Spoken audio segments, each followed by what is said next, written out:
தான் a brick staircase has a total of 30 steps. So அதாவது ஒரு ஸ்டேர்கேஸ் ரெடி பண்ணுறாங்க, அதாவது ஒரு ஏணி ரெடி பண்ணுறாங்க. 1 2 3 4 இந்த மாதிரி எக்ஸெட்ரா 30 ஸ்டெப்ஸ் உள்ள மாதிரி ஒரு ஸ்டேர்கேஸ் ரெடி பண்ணுறாங்க. இதில் என்ன சொல்லியிருக்காங்கன்னா the bottom step required 100 bricks. பாட்டத்துக்கு வந்து 100 bricks வந்து தேவைப்படுதான். அதுக்கப்புறம் each successive steps required 2 bricks less than.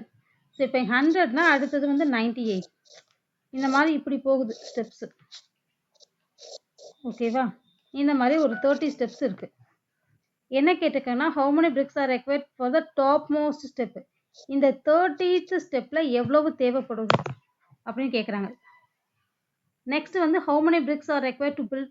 இந்த டோட்டலாகவே இந்த ஸ்டேர்கேஸை ஃபுல்லும் கட்டுறதுக்கு எவ்வளோ பிரிக்ஸ் வந்து தேவைப்படும்னு கேட்குறாங்க.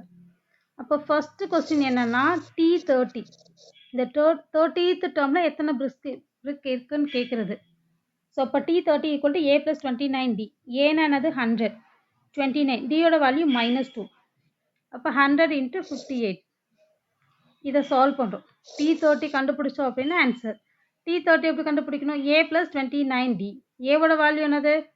ஃபர்ஸ்ட் நம்பர் அப்படின்றதுனால 100, 2 2 ரெடியூஸ் ஆகிட்டே வரதுனால -2.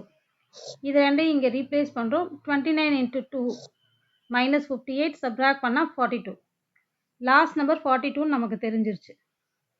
இப்போ நம்ம என்ன பண்ணலாம்? S30 கண்டுபிடிக்கலாம். சம் கண்டுபிடிக்கணும். இந்த 30 ஸ்டேர்கேஸ்க்கும் சேர்த்து நம்ம எத்தனை பிரிக்ஸ் தேவைப்படுதுன்னு கண்டுபிடிக்க போகிறோம்.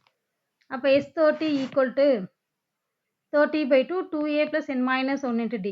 2 ஏவோட வேல்யூ 100, டியோட வேல்யூ -2. 200 - 58 சப்ராக்ட் பண்ணால் 142. 2வையும் அதையும் கேன்சல் பண்ணுறோம். தென் இதை மல்டிப்ளை பண்ணால் 2 1 30. So thank you.